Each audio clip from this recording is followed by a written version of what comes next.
Ngayon ko lang napansin, guys. Napabayaan ko na palang aking halamanan. Ayan, ang mga nagbunot-bunot na mga ano. Napabayaan na sa... Hindi ko na naiintindi, guys. Ayan, pero okay pa naman itong aking bugambilya. Ayan. Ang ganda ng bulaklak niya, guys. Oh. Diba? Ang ganda ng bulaklak. Tapos yan yung aking mulberry. Kinalbo ko kaya ayan. Ang dami na namang ano. Dami na namang mga maliliit na bunga yan. Oh, bunga. Yan. Meron din naman akong tanim na talong. Oh, diba talong?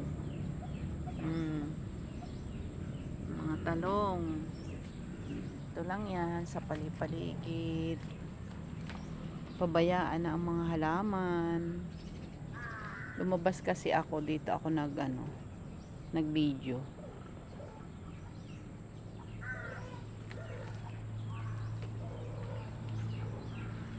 Ayan, ang ganda din itong aking halamang ito, guys. So, ang ganda ng kulay. Ayan. Thank you for watching, guys.